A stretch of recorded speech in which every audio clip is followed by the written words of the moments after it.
Then if we are speaking about law of conservation of momentum, let me say that law.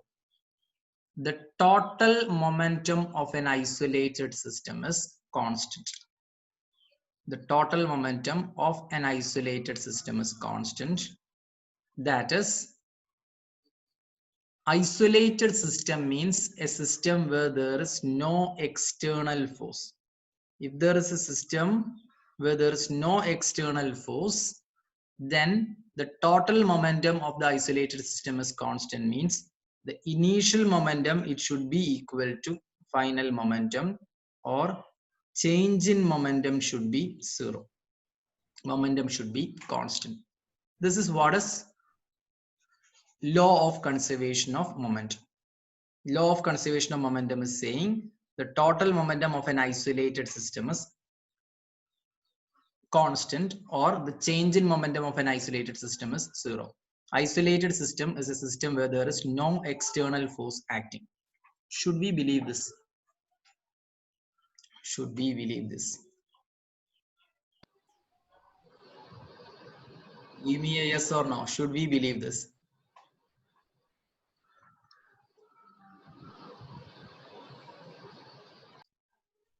As you are studying science, by just getting a single statement, you should not blindly believe it. If we have to believe something in science, either it should have an experimental evidence or mathematical proof. Isn't it? Isn't it? Yes. Yes. That's what is called as scientific attitude. Therefore, let's go for a mathematical proof for this. That is, we have to prove our law of conservation of momentum. Let us do it by the help of third law of motion. We are going to prove law of conservation of momentum by which law? By third law. Third law. Third law. In order to prove the law of conservation of momentum by third law, let us assume that we are having a substance of mass m1. This is a substance which is of mass m1, and this substance is moving with an initial velocity u1. In front of m1, there is another substance which is of mass m2, which is moving with an initial velocity u2. This two substance, they are moving, and this is the before collision situation. That is, they are about to collide. That is, u2 is less than u1. Therefore, this m1 mass will collide with what? M2 mass. Okay. Then at the time of collision, what will happen is there will be a force exchange between m1 and m2. Let me say there will be a force in this direction on m1. Let me call this as F12, and there will be a force experienced on m2. Let me call this as F21. Then according to our third law of motion, can you say what's third law of motion? For every action there is an Every opposite. For every action there is an equal and opposite reaction. Therefore, according to our third law of motion, can I write F12 is equal to minus of F21? Can I write F12 is equal to minus of F21? Can I? Yes, sir. Yes, sir. I can write F12 is equal to minus of F21. Then this is the at the time of collision situation. At time of collision situation. At C situation. After collision, in this case, what's happening is m1 mass still continues to move forward, but now it's moving forward with a velocity of v1. Its velocity has changed. It's moving forward with a velocity v1, and this m2 mass is also moving forward itself, and its velocity is also changed to, let's say, v2. Okay, therefore this is the after collision situation. What's this AC? In this AC you have to write after collision. What's this BC? This is before collision, and this is the at the time of collision situation. Okay, is that clear? M1 and M2 are two masses. They were moving with an initial velocities of u1 and u2 in the forward direction, that is towards right. They are colliding with each other, and there is a force exchange of F12 and F21 on the two substance. Then after collision, the M1 mass is moving in the same direction with the velocity of v1. M2 mass is moving in the same direction with the velocity of v2. Is that clear? Is that clear? Yes. Yes. Yes. Yes. Then according to our third law, we can say F12 is equal to minus of F21. Is that also clear? Then as the next equation, I am just multiplying a delta T onto the LHS and RHS. That is, delta T is change in time. If I am multiplying a delta T onto the LHS and RHS, will there be a change in the equation? Will there be a change in the equation? That is it mathematically wrong? Is it mathematically wrong? No. No. No. Then F into delta T. We have learned this F delta T. What was this F delta T? F delta T is impulse, isn't it? We have learned large force acting in a short interval of time is impulse, haven't we? Yes. Then F delta T is impulse means I could write F12 into delta T, it will be J12. What is F12 into delta T? It is J12. Impulse on the first body due to second body. What's J12? Impulse on the first body due to second body. Okay. Then can you say what is F21 into delta T then? It should be J21. What should be J21? Impulse on the second body due to first body. Therefore, instead of this F12 into delta T, can I write J12? Can I write J12?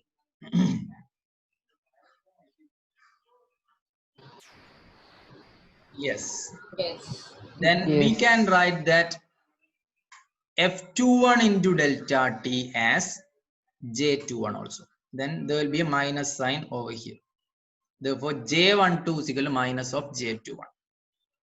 What is impulse momentum theorem? What is impulse momentum theorem?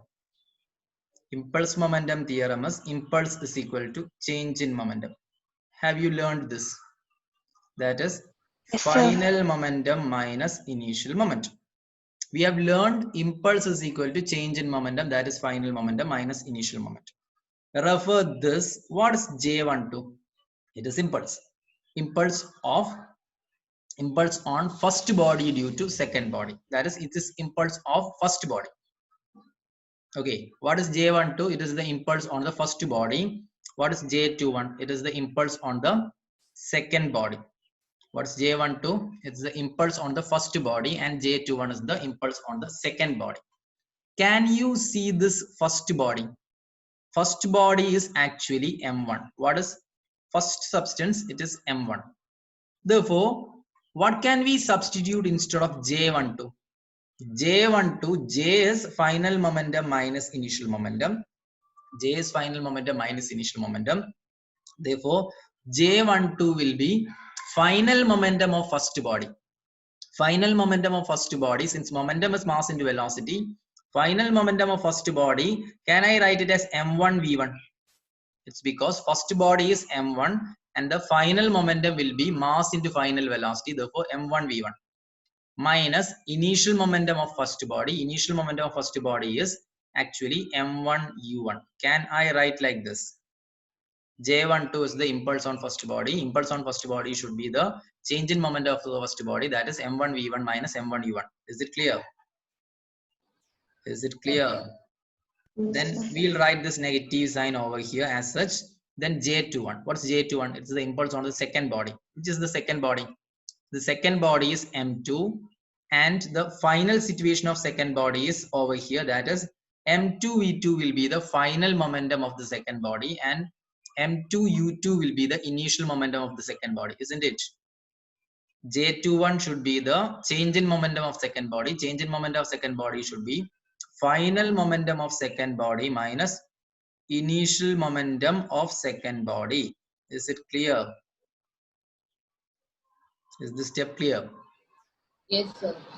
Instead of J12, we have to write final momentum of first body minus initial momentum of first body. That is first body. That's the reason why M1V1 minus M1U1.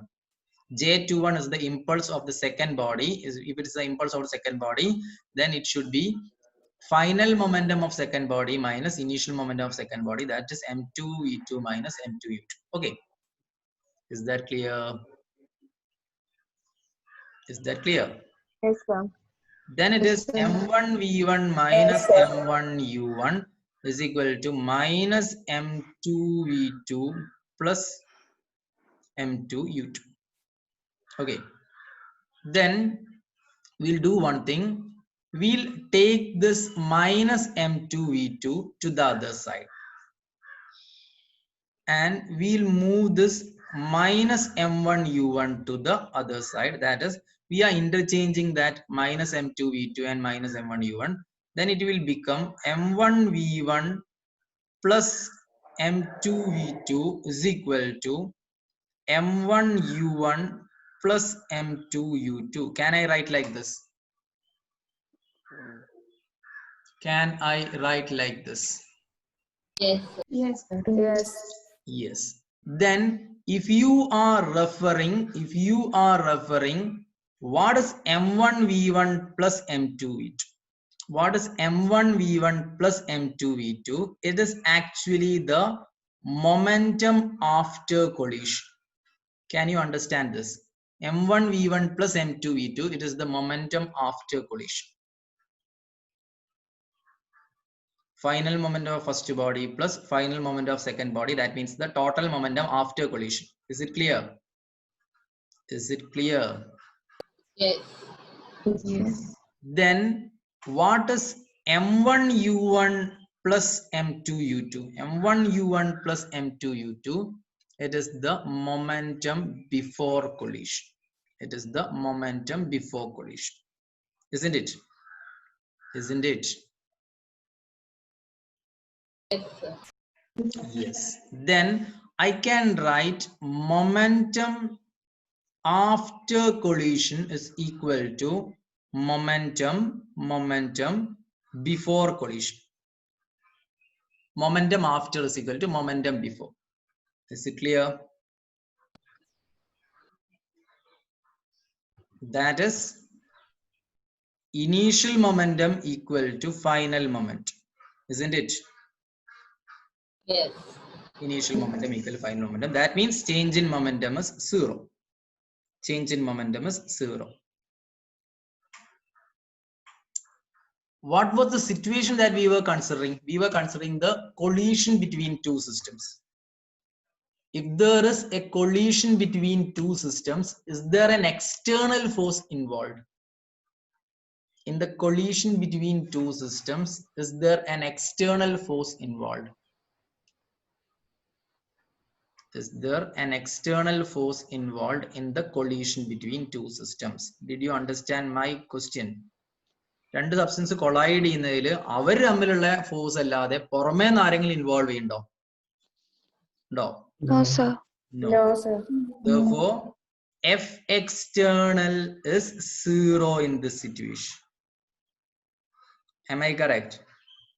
And you can see that external force is 0. Therefore, let me just move back. That is, if there is no external force on the system, the change in momentum is 0 or the final momentum is equal to initial momentum. That is our law of conservation of momentum. Did we prove our law of conservation of momentum? Did we prove our law of conservation of momentum? Yes. Yes, sir. Who Yes. helped us? This equation helped us. That is, the third law of motion helped us to prove this law of conservation of momentum. This is the proof for law of conservation of momentum with the help of which law? Third law of motion. Is this clear to you? Is this clear to you? Yes, sir. Yes. This is how we are proving law of conservation of momentum with the help of third law. What's the statement for law of conservation of momentum?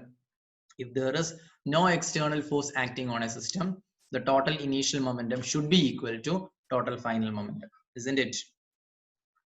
Isn't it? Yes. Yes. This is our law of conservation of momentum with the help of which law? Third law. Third law. Okay. Then we could prove this law of conservation of momentum with the help of second law also. For second law, what's the mathematical statement for second law? F is equal to MA. Yes. Did I say it like that? Is F is equal to MA the mathematical statement for second law?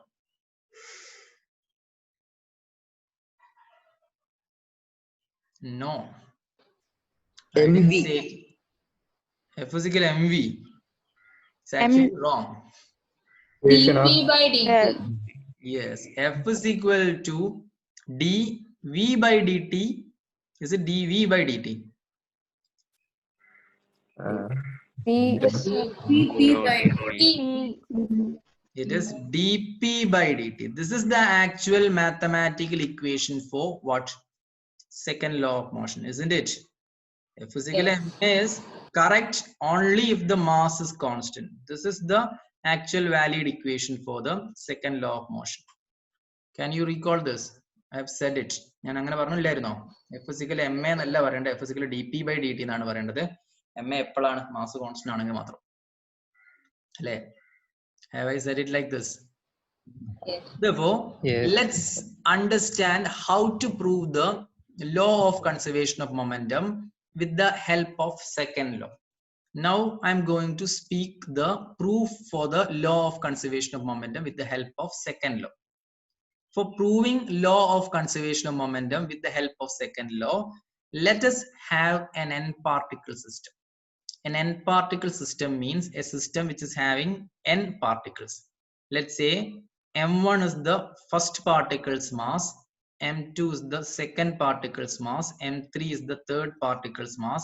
Likewise, mn is the nth particle mass. We are having an n particle system. N particle system. Each particles are moving with a velocity of v1, v2, v3, etc. Then the velocity of the nth particle will be vn. Okay, we are having an n particle system which are moving with separate velocities v1, v2, v3, etc. up to vn. Then what we can say is, what should be the initial momentum of first particle, or what's the momentum of the first particle? Momentum of first particle should be p1. It should be equal to m1 v1. Second particle's momentum should be p2. It is equal to m2 v2. Likewise, the nth particle's momentum should be pn. That should be equal to mn vn. Okay, clear? Yes. Then I can say the total momentum of the system. The total momentum of the system, it should be the sum of the momentums of each particle. Total momentum of the system, it should be the sum of the momentum of each particle. That is, I can say the total momentum is equal to p1 plus p2 plus etc up to pn. The total vector sum of all the momentums of the particles will give you the total momentum, isn't it? Isn't it? Yes. Yes. Then let's have an assumption. Let's have an assumption. This is an isolated system. This is an isolated system. Then if the system is isolated means the external force acting over the system should be zero. I'm saying that the system is an isolated system. If the system is an isolated system means The external force acting over the system should be what? The external force Zero. acting over the system should be 0. If the external force acting over the system should be 0, what's the formula for force? By second law, we know, by our second law, we know F is equal to what? dP by dt. This is the mathematical statement for second law. Therefore, if external force is 0 and if we know F is equal to dP by dt, we should say if F external is 0 means we can say dP by dt should be 0. Isn't it? If the system is isolated means system isolated ആണെങ്കിൽ automatic ആയിട്ട് എന്ത് ചെയ്യുക അതിന്റെ മേലുള്ള external force 0 ആണ്. ഉള്ളിലുള്ള force ഉണ്ടാവും പക്ഷെ പുറമേ നിന്ന് ആരും ഇൻവോൾവ് ചെയ്യില്ല. ഒരു ഫോഴ്സ് ഇൻവോൾവ് ചെയ്യില്ല. If there is no external force acting on the system, then you can say F is equal to dP by dt means dP by dt should be 0. Isn't it? Isn't it? Therefore, dP by dt Yes. should be 0. dP by dt should be 0 means derivative of dash is 0. Derivative of a, what's d by dx of 30? What is d by dx of 30? 0. 0. Zero. d by dx of 21. Zero. It's 0. That means derivative of a constant is 0. You have learned that derivative of a constant is 0 from our basics of differentiation. Then we can say if f is equal to dp by dt, we can say then p should be a constant. Can I say p should be a constant? F is equal to dP by dt means then we can say p should be a Constant. P should be a constant. P should be a constant means total momentum should be a constant. Total momentum should be a constant means P1 plus P2 plus etc. up to Pn should be a constant. Lay. Total momentum constant ആണെങ്കിൽ P1 plus P2 plus P3 etc. up to Pn should be a constant. That means let's roll back. If we are understanding this, the total sum of momentum should be a constant if F external is 0. The total momentum of the system is constant if X external is 0. That means this is our law of conservation of momentum. Did we prove our law of conservation of momentum?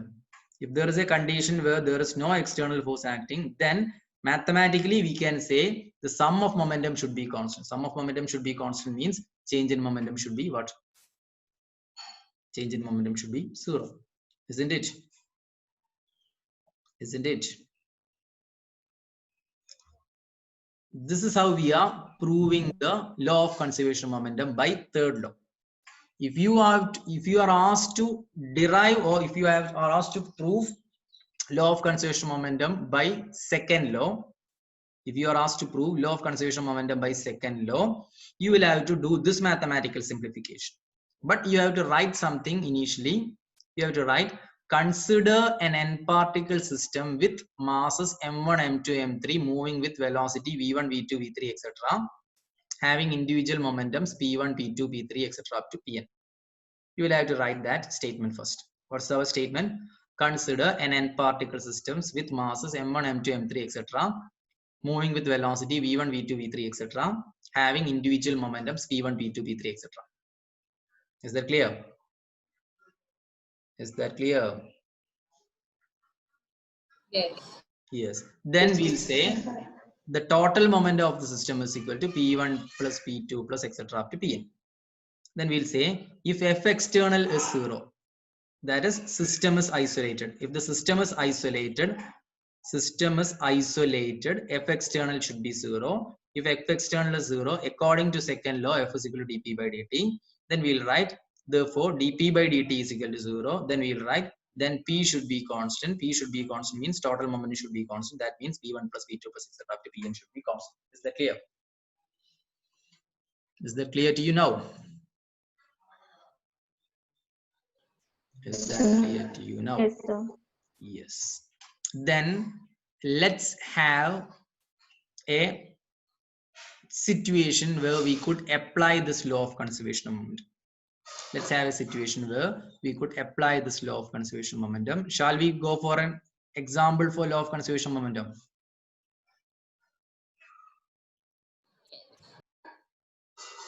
Yes. Then look over here. Can you imagine what this is? Can you imagine what this is?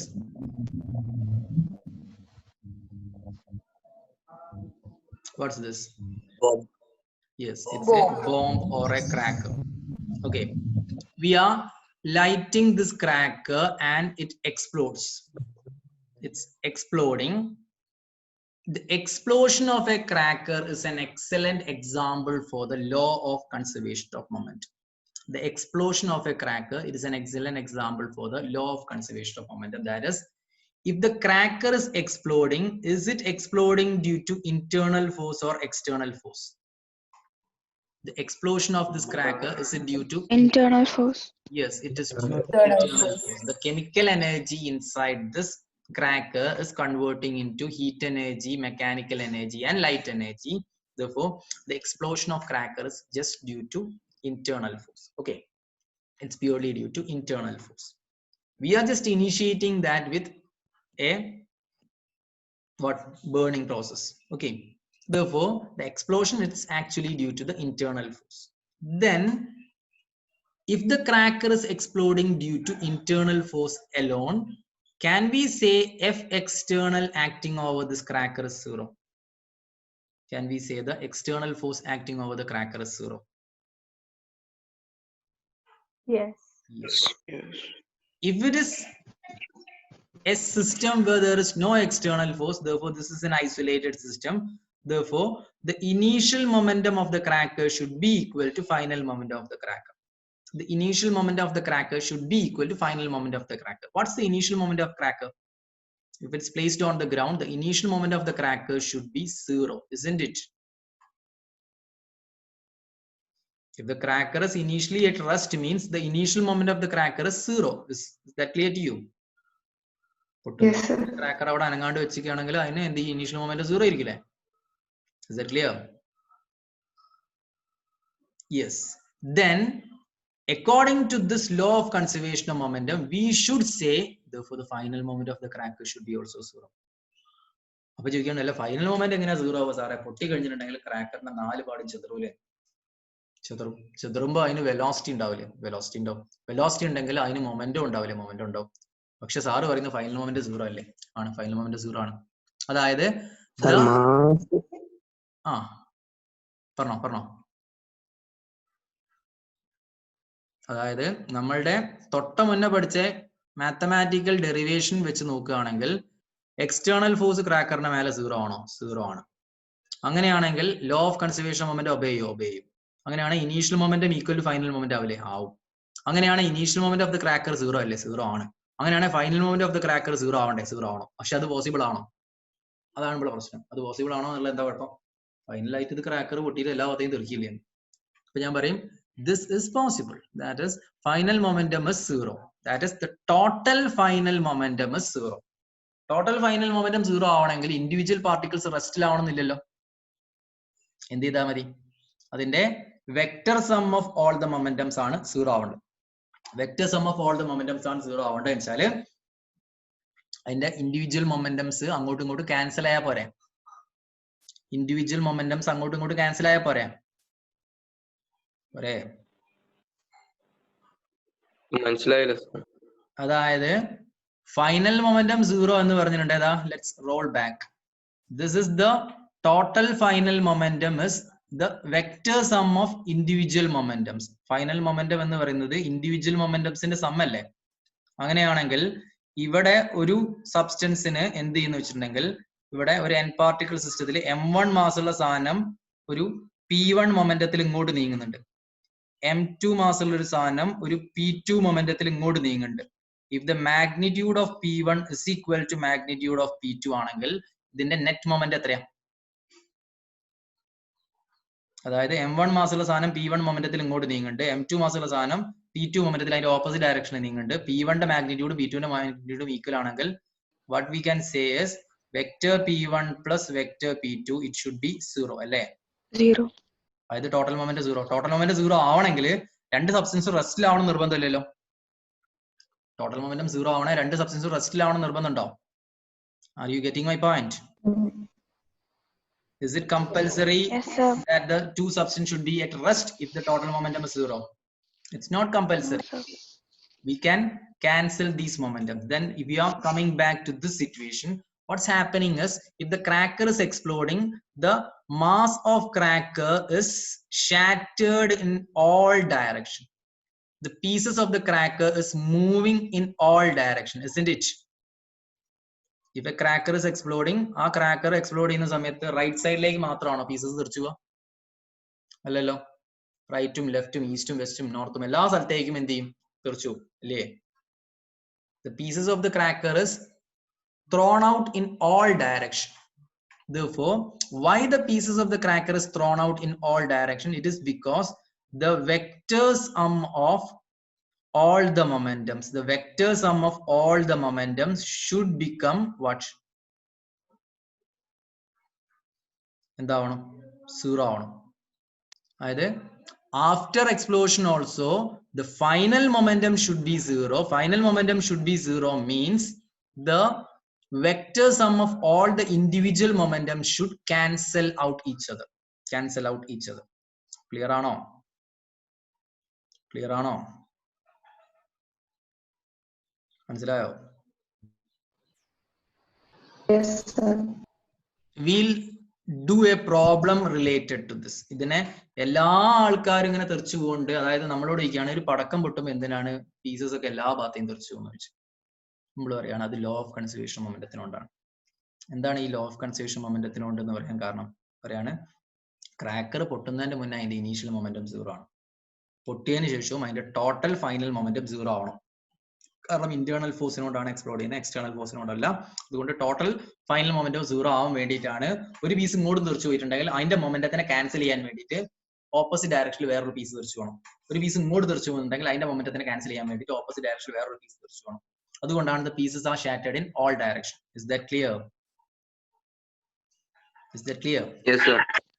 Yes. Therefore, explosion of a cracker is an excellent example for the validity of the law of conservation of momentum. Then let's do a problem with the cracker explosion. That is, we are having a cracker which is of 10 kilogram mass. 10 kilogram mass. Then it is exploding and its mass is divided into the ratio 2:1:1. The mass is divided into the ratio, it is divided into 3 pieces, 2:1:1, in which the equal mass substance, they are moving perpendicular to each other with velocities, let us say 30 meter per second, and this velocity is also 30 meter per second. What is the momentum and velocity of the greater mass? This is our question. Let me describe that problematic situation. A cracker of 10 kilogram is exploding into 3 pieces. It's exploding into 3 pieces, and the pieces are having mass as ratio 2:1:1. The equal masses in the 3, they are moving perpendicular to each other with a velocity of 30 meter per second. What is the final velocity and the final momentum of the largest piece? Did you understand this question? Did you understand this question?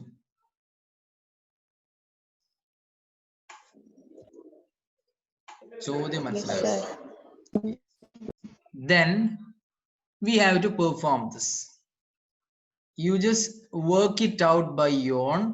I'll stop this video and we'll discuss in our next video. Shall we? ചോദ്യം മനസ്സിലായിട്ടുണ്ടെങ്കിൽ ഞാൻ ഇതിവിടെ stop ചെയ്യും. എന്നിട്ട് അടുത്ത വീഡിയോയിൽ നമുക്ക് ഇതിന്റെ solution discuss ചെയ്യാം. Can I stop this video? Yes, sir. Yes.